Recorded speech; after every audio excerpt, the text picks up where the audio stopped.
राजस्थान राज्यातील जोधपूर जिल्ह्यामध्ये गणेशपूर नावाचे एक गाव आहे. या गावामध्ये रमेश राहत होता. रमेश या गावात पाणीपुरी विकण्याचे काम करायचा. त्याची चांगली कमाई व्हायची. तो चांगले पैसे कमवायचा. पण रमेशची सर्वात मोठी कमजोरी सुंदर महिला होत्या. रमेश हा स्त्रियांचा गुलाम होता. रमेशला संध्याकाळच्या वेळी दारू पिण्याचे व्यसन होते आणि दारू पिल्यानंतर रमेश या गावातील अनेक महिलांसोबत आपल्या रात्री रंगून घ्यायचा. रमेशचे बस एवढेच काम असायचे. आता रमेशच्या परिवारात त्याची बायको होती. तिचं नाव सविता होतं. सविता ही दिसायला खूप सुंदर महिला होती. सविता या गावातील सर्वात सुंदर महिला होती. पण तरीही सविताचा नवरा रमेश तो इतर महिलांकडे धावायचा. सविता नेहमी आपल्या नवऱ्याला एकच गोष्ट सांगायची की मी कोणतेही मूल जन्माला घालणार नाही. जर मी मूल जन्माला घातलं तर माझं शरीर खराब होईल. पण रमेश आपल्या बायकोला नेहमी एकच गोष्ट सांगायचा, आपण एकच मूल जन्माला घालू, दुसरं मूल जन्माला घालणार नाही. पण त्याची बायको सविता ऐकायला तयार नसायची, ज्यावरून दोघांमध्ये अनेकदा भांडणे व्हायची. अशा प्रकारे काही दिवसांचा वेळ निघून जातो आणि 5 मे 2026 ही तारीख येते. सकाळची वेळ असते. जवळपास 10 वाजलेले असतात. सविता आपला नवऱ्याला म्हणू लागते, तू एवढे चांगले पैसे कमवतो, ते सगळे पैसे तू कुठे उडवतो? त्यावेळी रमेश सांगू लागतो, मी जितके पैसे कमवतो ते सगळे घरामध्ये खर्च होतात आणि जे पैसे वाचतात ते पैसे मी बँकेमध्ये जमा करतो. बायको सविता खुश होते. त्यानंतर सविता म्हणू लागते, जर अशी गोष्ट आहे तर माझ्यासाठी एक सोन्याची अंगठी बनवावी लागेल. आता जसा सोन्याचा अंगठीचा विषय निघतो तसा तिचा नवरा रमेश त्याचवेळी आपल्या बायकोवर भडकतो. तो म्हणू लागतो, मी तुझ्यासाठी सोन्याची अंगठी नाही बनवू शकत. या गोष्टीवर त्याची बायको सवितासोबत भांडण होतं. जशी संध्याकाळची वेळ होते, जवळपास 4 वाजलेले असतात, तसा सविताचा भाऊ निलेश तिच्या घरी येतो.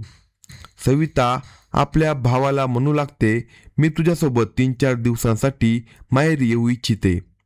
त्यानंतर सविताचा भाऊ निलेश आपल्या बहिणीला घेऊन निघून जातो आणि सविताचा नवरा रमेश आपल्या घरी एकटाच राहून असतो. आता रमेश आपल्या मनात विचार करू लागतो, त्याची बायको तर त्याला सोडून निघून गेली आहे, आता मी काय करू? काही दिवस रमेश खूप त्रस्त राहतो आणि अशा प्रकारे 2-4 दिवसांचा वेळ निघून जातो आणि 9 मे 2026 ही तारीख येते. सकाळची वेळ असते. 11 वाजलेले असतात. रमेश आज पाणीपुरी विकायला जात नाही. रमेश आपल्या घरी एकटाच बसलेला असतो. त्यावेळी घराच्या दरवाज्यावर थाप पडते. जसा रमेश आपल्या घराचा दरवाजा उघडतो तर त्याच्यासमोर त्याच्या शेजारची आंटी शांताबाई उभी असते. शांताबाई एक विधवा महिला असते, पण शांताबाईचं वागणं आणि चारित्र्य काही ठीक नसतं. शांताबाईचे सौंदर्य पाहिल्यानंतर आज रमेशच्या मनामध्ये खोट येते. रमेश आपल्या मनात विचार करू लागतो, शांताबाई आंटी तर 2-3 दिवशी त्याच्या घरी येत राहते. कदाचित त्याची आंटी शांताबाई त्याला पसंत करत आहे. जेव्हा असे विचार रमेशच्या मनात येऊ लागतात, तेव्हा रमेश म्हणू लागतो, आंटी आज खूप दिवसानंतर तू आमच्या घरी आली, मी तुझी काय मदत करू शकतो? त्यानंतर शांताबाई सांगू लागते, मला 10,000 रुपयांची सक्त गरज आहे. मी एका सराफाकडून सोन्याची अंगठी खरेदी केली आहे आणि त्याचे 10,000 रुपये देणे बाकी राहिले, पण ते 10,000 रुपये मला परत करायचे आहे. त्यावेळी रमेश म्हणू लागतो, माझ्याकडे पैसे नाही. शांताबाई म्हणू लागते, नेहमी तुझ्याकडे पैसे असतात, तुझा धंदा चांगला चालतो, तू मुद्दामूनच नकार देत आहे. त्यानंतर त्याच वेळी रमेश म्हणू लागतो, काकू तुझ्या घरात यावेळी कोण आहे? शांताबाई म्हणू लागते, माझ्या घरात माझी मुले आहे. पण त्याचवेळी रमेश म्हणतो, काकू मी तुला 10,000 रुपये दिले तर तू माझ्यासोबत एक रात्र घालवेलस का? शांताबाईला जशी ही गोष्ट सांगितली जाते तशी शांताबाई हसते. जर अशी गोष्ट आहे तर माझी काही हरकत नाही. तू आज रात्री माझ्या घरी ये, मी तुझ्या सगळ्या इच्छा पूर्ण करेल. आता जसं रमेशला ही गोष्ट ऐकू येते तसा रमेश खूप खुश होतो. रमेश म्हणू लागतो, काही हरकत नाही, मी याच वेळी बँकेत जाईल आणि बँकेतून पैसे घेऊन थेट तुझ्या घरी येईल. आता शांताबाई सुद्धा म्हणू लागते, ठीक आहे, तू आज रात्री माझ्या घरी ये. पण त्याच वेळी रमेश म्हणू लागतो, तुझ्या घरी तुझे मुले सुद्धा राहतात. तेव्हा शांताबाई म्हणते, तू त्यांची काळजी करू नको, तू माझ्या घरी रात्री जवळपास 10:30 वाजण्याच्या आसपास ये.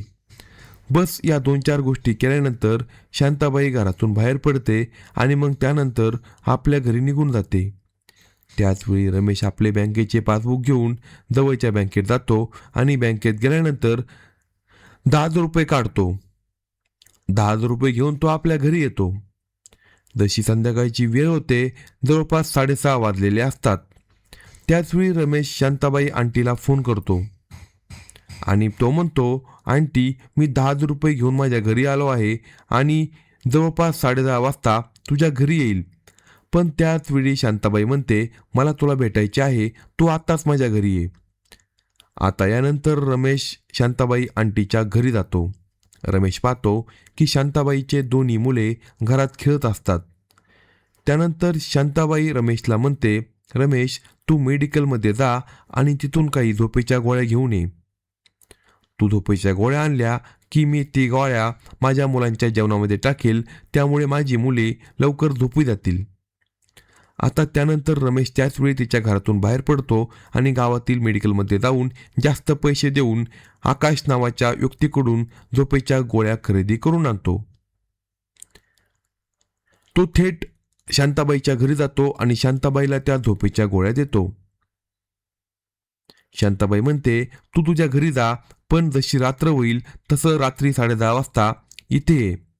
त्यानंतर रमेश घरी जातो आणि जसे रात्रीची वेळ जवळपास 8:30 वाजलेले असतात, तशी शांताबाई आपल्या संपूर्ण परिवारासाठी जेवण तयार करते आणि शांताबाई त्या संपूर्ण जेवणात झोपेच्या गोळ्या मिसळते आणि ते जेवण आपल्या मुलांना खाऊ घालते आणि त्यानंतर मुलांना म्हणते, तुम्ही तुमच्या खोलीत जाऊन झोपा. त्यानंतर शांताबाईचे दोन्ही मुले जेवण केल्यानंतर आपल्या खोलीमध्ये निघून जातात.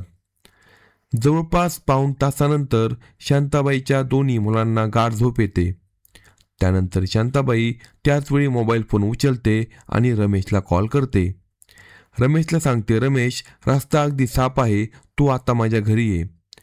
त्यानंतर रमेश 10,000 रुपये घेऊन रात्री जवळपास 10:30 वाजण्याच्या आसपास आपल्या घरातून बाहेर पडतो आणि मग आपल्या विधवा आंटी शांताबाईच्या घरी येतो. तो शांताबाईला पैसे देतो. शांताबाई त्यानंतर घराचा दरवाजा बंद करते आणि रमेशला तिच्या बेडरूममध्ये घेऊन जाते. त्यानंतर रमेश आणि शांताबाई यांच्यामध्ये दोघांच्या संमतीने अनैतिक संबंध प्रस्थापित होऊ लागतात. ते दोघे मिळून आपापल्या गरजा, आपापल्या इच्छा पूर्ण करू लागतात. ते दोघेजण तोपर्यंत या घाणेरड्या कामाला अंजाम देतात जोपर्यंत त्या दोघांच्या इच्छा पूर्ण होत नाही. जशा या दोघांच्या इच्छा पूर्ण होतात, त्यानंतर रमेश आंटीला म्हणतो, आंटी, आता तर माझे जेव्हा जेव्हा मन करेल मी तुझ्या घरी येत जाईल. शांताबाईला सुद्धा पैसे मिळालेले असतात. शांताबाई म्हणू लागते, जेव्हा जेव्हा तुझे मन करेल तू रात्रीच्या वेळी माझ्या घरी येत जा. आणि अशा प्रकारे रमेश आणि शांताबाईची प्रेम कहाणी सुरू होते. आता तर जेव्हा जेव्हा रमेशचं मन व्हायचं, रमेश तिच्या घरी यायचा, तिला पैसे द्यायचा आणि रात्रभर तिच्यासोबत रात्री रंगीन करायचा. अशा प्रकारे काही दिवसांचा वेळ निघून गेल्यानंतर एक दिवस रमेश आपली बायको सविता हिच्याकडे फोन करतो आणि तिला सांगतो, जर तू घरी आली नाही तर मी तुला घटस्फोट देईल. त्याच्यामुळे त्याची बायको सविता खूप घाबरते. त्यानंतर सविता जशी जशी करून आता आपला नवरा रमेश याच्याकडे येते आणि रमेशसोबत घरात राहणं सुरू करते. आता रमेश दररोज रात्री जवळपास 9 वाजण्याच्या आसपास आपल्या घरातून बाहेर पडायचा आणि विधवा आंटी शांताबाईच्या घरी जायचा. शांताबाईला तो पैसे द्यायचा आणि तिच्यासोबत रात्री रंगून घ्यायचा. आता हळूहळू करून वेळ निघून जात राहतो आणि या सगळ्या गोष्टी तिच्या बायको सविताला सुद्धा माहिती होतात.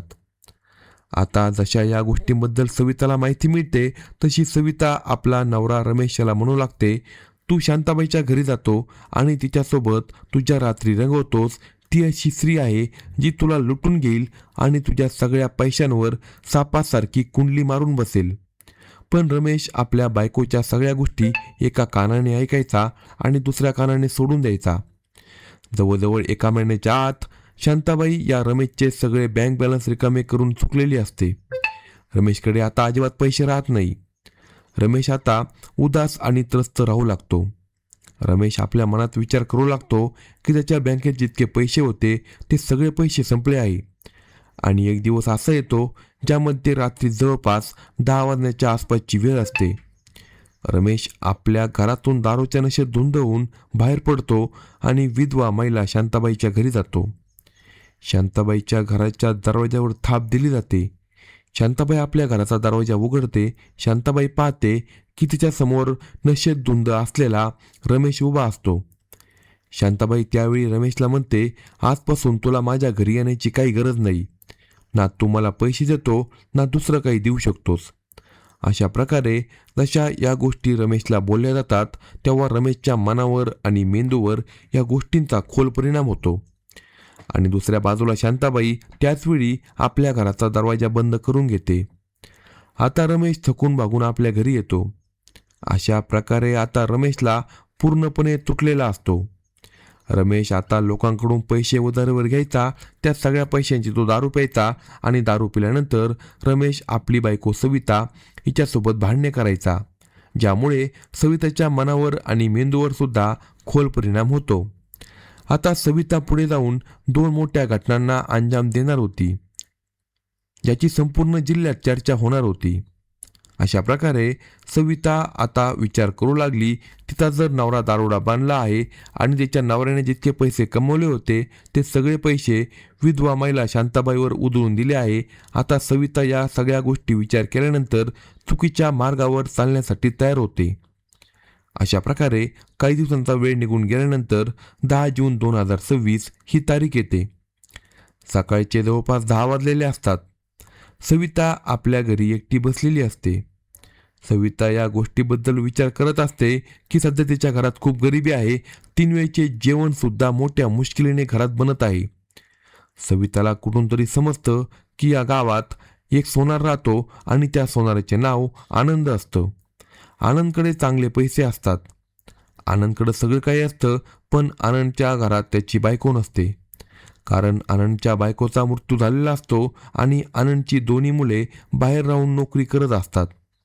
आनंद आपल्या घरामध्ये एकटाच राहत असतो.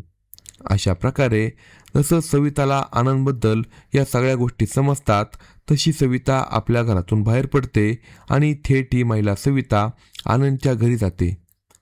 आनंदच्या घराच्या दरवाजावर थाप दिली जाते. आनंद सोनार त्याच वेळी आपल्या घराचा दरवाजा उघडतो. सराफ आनंद पाहतो की त्याच्या दरवाजावर गावातील सर्वात सुंदर महिला सविता उभी असते. सविताला पाहिल्यानंतर आनंदच्या मनामध्ये खोट येते. आनंद सोनार सविताच्या सौंदर्याला पाहत विचार करू लागतो, तू माझ्या इथे का आली? सविता त्याच वेळी आनंद सराफला म्हणते, हे बघ, मला कुठून तरी समजलं आहे की तुझी कामवाली घराचे कामकाज सोडून गेली आहे आणि मी तुझ्या घरी कामवाली म्हणून काम करू इच्छिते. जसं या गोष्टी सराफाला सांगितल्या जातात तसा सोनार हसत मुस्करत म्हणतो, तू उद्यापासून माझ्या घरी काम करायला येऊ शकते. त्यानंतर सविता खूप खुश होते. पण सविताचा इरादा काही वेगळा असतो आणि त्यानंतर सविता परत आपल्या घरी येते. पुढची सकाळ होते तर सकाळची जवळपास 8 वाजण्याची वेळ झालेली असते. सविता सोनाराच्या घरी जाते आणि त्यानंतर आनंद सोनार या महिलेला घरातील सगळे कामकाज सांगून देतो. आता अशा प्रकारे सविता सोनाराच्या घरात कामकाज करायला सुरुवात करते. थोड्याच दिवसात सविता या सोनाराचे मन जिंकून घेते. त्याच्या मनावर आणि मेंदूवर ती छावून जाते. आनंद सोनार सुद्धा तिच्यावर विश्वास ठेवायला सुरुवात करतो. हळूहळू करून सोनार आणि महिला सविता यांच्यामध्ये आता जवळीक वाढायला सुरुवात होते. त्या दोघांमधील अंतर आता कमी होऊ लागतं. आता 20 जून 2026चा दिवस येतो. संध्याकाळची वेळ असते. जवळपास 6 वाजलेले असतात. सविता आता किचनमध्ये बसून जेवण बनवत असते. त्याचवेळी आनंद सोनार त्या महिलेकडे जातो आणि आनंद सविताला म्हणू लागतो, हे बघ सविता, आज रात्रभर तू माझ्यासोबत वेळ घालव. जशी ही गोष्ट सविताला सांगितली जाते तशी सविता सुद्धा काही कमी नसते. सविता म्हणू लागते, हे बघ, मी तुझ्यासोबत रात्र घालवायला तयार आहे. पण या कामाचे तुला मला 5,000 रुपये द्यावे लागतील. माझ्या घरामध्ये खूप गरिबी आहे आणि मी माझी गरिबी दूर करू इच्छिते. माझा नवरा दारोडा बनला आहे आणि माझा नवरा माझी कोणतीच इच्छा पूर्ण करत नाही. तो काहीच कामाचा नाही. आनंद सोनार म्हणू लागतो, तुला काळजी करण्याची काही गरज नाही. आज रात्री जवळपास 10 वाजण्याच्या आसपास तू माझ्या घरी ये. तुझ्या सगळ्या गरजा मी पूर्ण करेल. अशा प्रकारे सविताने आता चुकीचा रस्ता निवडला होता. त्यानंतर रात्रीच्या वेळी जवळपास 7:30 वाजता सविता आनंदच्या घरातून बाहेर पडते, आपल्या घरी येते. रात्रीच्या वेळी जवळपास 9:30 वाजता सविताचा नवरा रमेश नशेत धुंद होऊन घरी येतो. त्यानंतर जसे करून सविता आपला नवरा रमेशला जेवण भरवते आणि दारूच्या नशेमुळे तिचा नवरा रमेशला गाढ झोप येते. आता सविता आपल्या मनात विचार करू लागते, तिचा नवरा तर गाढ झोपला आहे, का मग आपण सोनाराच्या घरी जाऊ नये. अशा प्रकारे चोरट्या पावलांनी सविता आपल्या घरातून बाहेर पडते आणि सोनाराच्या घराच्या दरवाजाजवळ जाते. त्यानंतर सोनार आनंद त्याचवेळी आपल्या घराचा दरवाजा उघडतो आणि ही महिला घराच्या आत निघून जाते. सविता सोनाराला म्हणू लागते, आधी मला 5,000 रुपये दे, त्यानंतरच मी तुझ्यासोबत वेळ घालवेल. आनंद सराफ त्याचवेळी त्या महिलेला 5,000 रुपये देतो आणि सविता 5,000 रुपये घेऊन खूप खुश होते. त्यानंतर सोनार आपल्या घराचा मुख्य दरवाजा बंद करतो आणि सविताचा हात पकडून तिला आपल्या बेडरूममध्ये घेऊन जातो. त्यानंतर बंद खोलीत सोनार आनंद आणि या महिला सविता या दोघांमध्ये जोरदार संबंध तयार होऊ लागतात.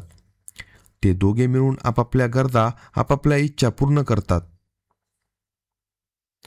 जशा या दोघांच्या इच्छा पूर्ण होतात तसा आनंद सोनार सविताला म्हणतो, हे बघ सविता, आता तर तुला दर दुसऱ्या तिसऱ्या रात्री माझ्यासोबत घालवावे लागतील. मी तुझ्या सगळ्या गरजा पूर्ण करीत राहील, तू देखील माझ्या सगळ्या गरजा पूर्ण कर. सविता याच गोष्टीचा विचार करून या घरात आली होती. आता सविता आपल्या मनात फक्त एकाच गोष्टीचा विचार करत होती, आता आनंद सोनार तिच्या सगळ्या गरजा पूर्ण करत आहे, आता तिच्या घरातील गरिबी संपणार आहे. पण सविताला माहीत नव्हतं की तिने किती मोठे चुकीचं पाऊल उचललं होतं. पुढे जाऊन सविता याच्यापेक्षा देखील मोठ्या कांडाला अंजाम देणार होती. आता तर जेव्हा जेव्हा आनंद सोनाराचं मन करायचं, आनंद सोनार या महिलेला आपल्या घरी बोलावून घ्यायचा आणि त्या महिलेला काही औषधं देऊन आपल्या रात्री रंगवून घ्यायचा. काही दिवसांचा वेळ निघून जातो आणि 2 जुलै 2026 ही तारीख येते. सकाळची वेळ असते, 10 वाजलेले असतात. सविता आनंद सोनाराच्या घरात कामकाज करत असते. त्याचवेळी आनंद सोनार आपल्या घरात बसलेला असतो. घराच्या दरवाजावर थाप पडते आणि आनंद सोनार आपल्या घराच्या दरवाजावर उघडतो. आनंद सोनार पाहतो की त्याच्या समोर त्याचा सगळ्यात जिगरी मित्र सुनील उभा असतो. सुनील हा एक अधिकारी असतो जो महिलांचा गुलाम असतो. महिलांमध्ये जास्त तो रस घ्यायचा. सुनीलच्या बायकोने त्याला घटस्फोट देऊन निघून गेलेली असते. सुनील सुद्धा आपल्या घरामध्ये एकटाच राहत असतो. अशा प्रकारे आनंद आता आपला मित्र सुनीलला म्हणू लागतो, सुनील, तू खूप दिवसानंतर माझ्या घरी आला आहे, चल आपण घरामध्ये बसू, काहीतरी गप्पा मारू. त्यानंतर सुनील आणि आनंद हे दोघे घराच्या आत बसतात आणि गप्पा मारायला सुरुवात करतात. पण त्याचवेळी सविता असते, ती आनंद सोनाराच्या घरामध्ये कामकाज करत होती आणि सुनीलची नजर जशी सविताच्या सौंदर्यावर पडते तसे सविताचं सौंदर्य पाहिल्यानंतर सुनीलच्या मनामध्ये खोट येते. सुनील त्याचा मित्र आनंद सोनाराला म्हणू लागतो, तुला एवढी सुंदर कामवाली कुठून मिळाली? आनंद सांगतो, आमच्या शेजारून थोड्याच अंतरावर ती राहते आणि ती खूप चांगली कामवाली आहे. घरातील सगळं कामकाज चांगल्या प्रकारे करते. पण या सगळ्या गोष्टी सविता सुद्धा ऐकत असते. सविताला समजलेलं असतं की सुनीलकडे चांगले पैसे आहे आणि सुनील सुद्धा एक श्रीमंत व्यक्ती आहे. पण सुनील लंगोटीचा ढिल्ला आहे या गोष्टीबद्दल सविताला आता चांगल्या प्रकारे माहीत झालेलं असतं. अशा प्रकारे सुनील आणि त्याचा मित्र आनंद हे दोघे घरात बसून खूप वेळ गप्पा मारतात. आनंद म्हणू लागतो, चल आज घरात बसून एक पार्टी करू. सुनील म्हणतो, चांगली गोष्ट आहे. आणि त्यानंतर जसे करून आनंद सोनार दारू मागून घेतो. दोन्ही मित्र बसून संध्याकाळपर्यंत दारू पितात. संध्याकाळी जवळपास 5:30 वाजण्याच्या आसपास सुनील दारू पिल्यानंतर आपल्या घरी निघून जातो. 10 मिनिटांचा वेळ निघून गेल्यानंतर सविता सुद्धा आता सोनाराला म्हणू लागते, सोनार साहेब, मला सुद्धा आज घरी महत्वाचं काम आहे, मला माझ्या घरी लवकर जायचंय. आनंद सोनार म्हणू लागतो, काही हरकत नाही, तू तुझ्या घरी जा. अशा प्रकारे सविता आनंद सोनाराच्या घरातून बाहेर पडते. पण सविता आपल्या घरी जात नाही.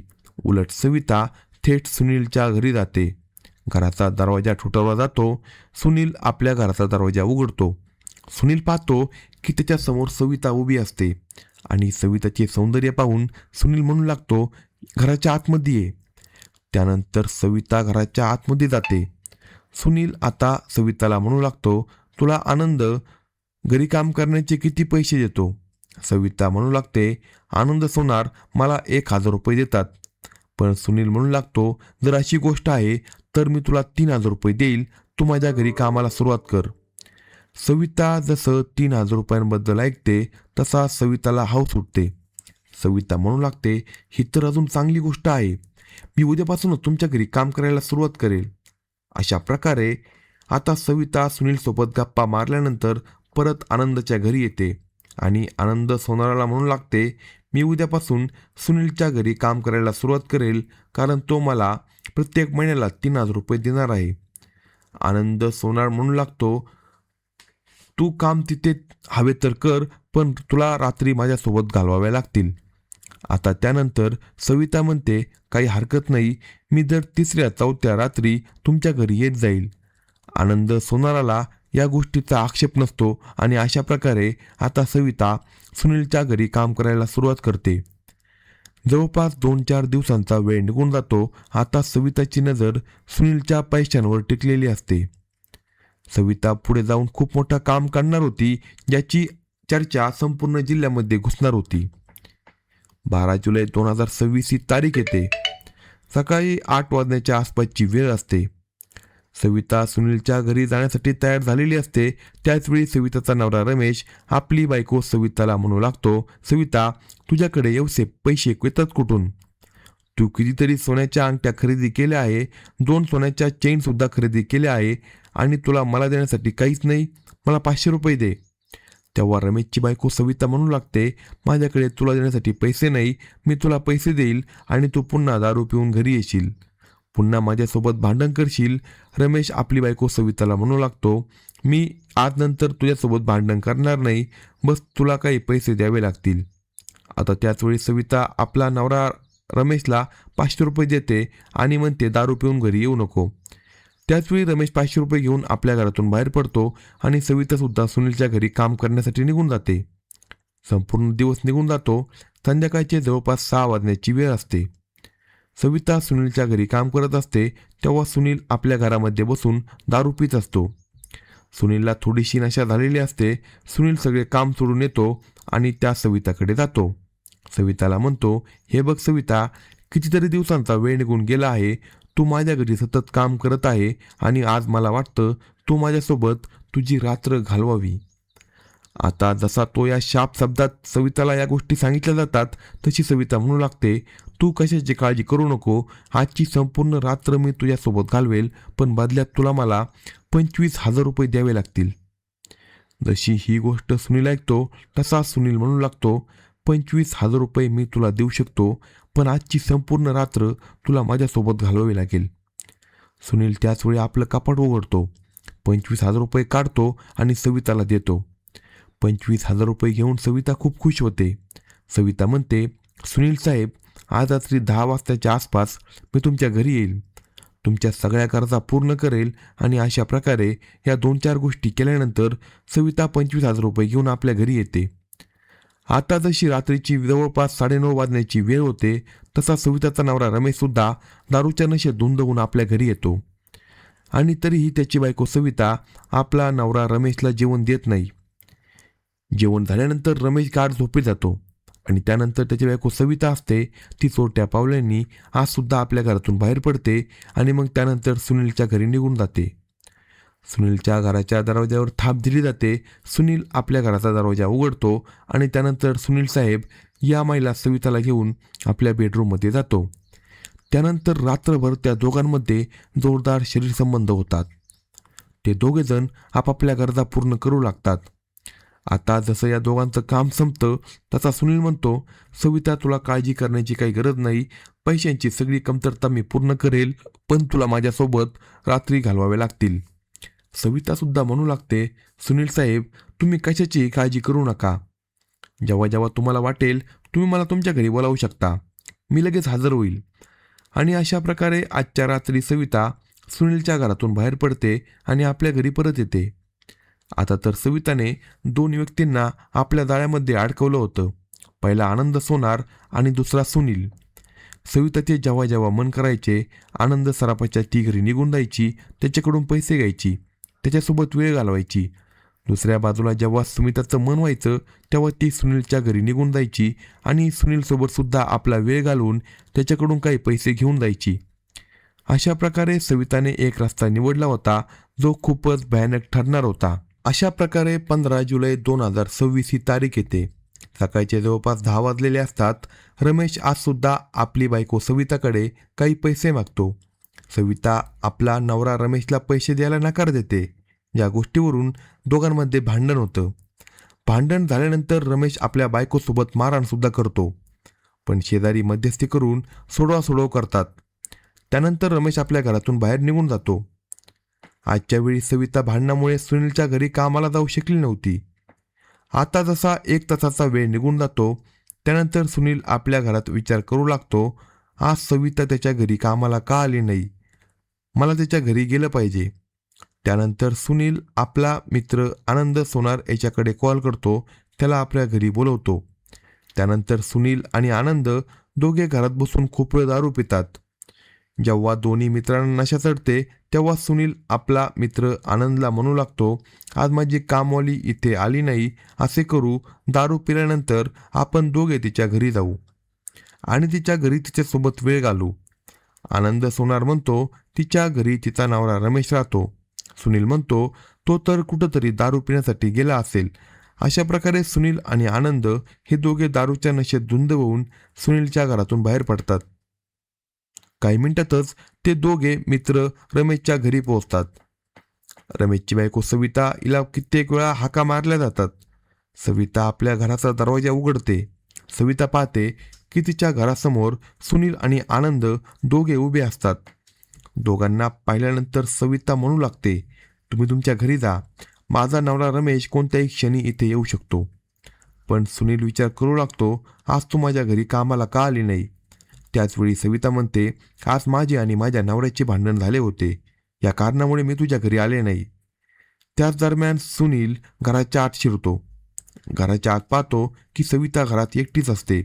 सुनील म्हणू लागतो, तुझा नवरा इथे नाही, तो तुझ्या इथे येणार नाही, आम्ही दोघे तुझ्यासोबत शरीर संबंध करू इच्छितो. सविता नकार देते, पण हे दोन्ही मित्र ऐकायला तयार नसतात. त्यानंतर सुनील आणि त्याचा मित्र आनंद त्याचवेळी घराचा मुख्य दरवाजा बंद करतात आणि या महिलेचा हात पकडून तिला खोलीत घेऊन जातात. त्यानंतर सविता हातबल होऊन या दोघांसोबत जोरदार शरीर संबंध सुरू करते. आता जसे तिघे मिळून चुकीचे आणि घाणेरडे कामाला अंजाम देत असतात त्याचवेळी सविताचा नवरा रमेश दारूच्या नशेत धुंद होऊन आपल्या घरी येतो. रमेश आपली बायकोला कित्येक वेळा हाक मारतो, पण रमेशची बायको सविता आपल्या घराचा दरवाजा उघडत नाही. 10 ते 15 मिनिटांचा वेळ निघून जातो आणि एवढा वेळ निघून गेल्यानंतर रमेशला आपल्या बायकोचा खूप राग येतो. रमेश रागाच्या भरात त्याचवेळी घराचा दरवाजा तोडून टाकतो आणि जसा रमेश घराच्या आत प्रवेश करतो तसे रमेशचे डोळे पांढरे पडतात. तो थक्क होतो. रमेश पाहतो की त्याची बायको भोंगळ्या अवस्थेत सुनील आणि आनंद सराफ यांच्यासोबत शरीर संबंध करत असते. तो या तिघांना भोंगळ्या अवस्थेत पाहून रमेशला खूप राग येतो. रमेश आपल्या मनात विचार करू लागतो, त्याच्या बायकोकडे एवढे सोन्याचे दागिने कुठून आले होते, त्याला आता हे सगळं समजलेलं असतं. रमेश घरात पडलेली कुऱ्हाड उचलतो आणि रमेशच्या हातातील कुऱ्हाड येते. त्याच दरम्यान सुनील आणि आनंद हे दोन्ही मित्र रमेशला धक्का देऊन घरातून पळून जाण्यात यशस्वी होतात. पण रमेश आपल्या बायकोला सोडणार नव्हता. रमेश त्याचवेळी आपली बायको सविता हिला ओढत दुसऱ्या खोलीत घेऊन जातो. त्यानंतर तिचे हातपाय दोरीने बांधून टाकतो. तिच्या तोंडात कपडा कोंबला जातो. रमेश आपल्या बायकोवर कित्येक वेळा कुऱ्हाडीने वार करतो. तिचे हातपाय सुद्धा कापले जातात. इतकेच नाही तर रमेश आपली बायको सविताच्या डोक्यात 4-5 वेळा कुऱ्हाड मारतो. त्यामुळे सविताचा जागी मृत्यू होतो. पण रमेश तिथे थांबत नाही. रमेश ती कुऱ्हाड घेऊन घरातून बाहेर पडतो. शेजारी तिथे जमा होतात. काही शेजारी घरात जाऊन पाहतात तर रमेशची बायको सविता हिचा मृतदेह खोलीत पडलेला असतो. याच दरम्यान शेजारच्यांपैकी एक शेजारी, ज्याचं नाव दीपक कुमार असतं, तो जवळच्या पोलीस स्टेशनमध्ये कॉल करतो. जवळपास 1 तासांचा वेळ निघून गेल्यानंतर घटनास्थळी पोलीस येतात. पोलीस त्यानंतर सविताचा मृतदेह ताब्यात घेतात आणि अर्ध्या तासाच्या आतच सविताचा नवरा रमेश याला जागेवरच अटक केली जाते. जेव्हा पोलीस रमेशकडे चौकशी करतात तेव्हा रमेश पोलिसांना सांगतो त्याची बायको सुनील आणि आनंद सोनार यांच्यासोबत भोंगळ्या अवस्थेत आढळली होती. यामुळेच मी माझ्या बायकोचा खून केला. रमेशने गुन्हा केला होता आणि त्यानंतर जे पोलीस आहे ते रमेश विरुद्ध कारवाई करण्यासाठी भाग पडतात. ही गोष्ट भविष्यात ठरणार आहे की न्यायाधीश साहेब रमेशला शेवटी काय शिक्षा सुनावतात. अशाच नवनवीन स्टोरी ऐकण्यासाठी कलम 302 या मराठी चॅनलला सबस्क्राईब करा आणि आपल्या प्रतिक्रिया कमेंट बॉक्समध्ये कळवा.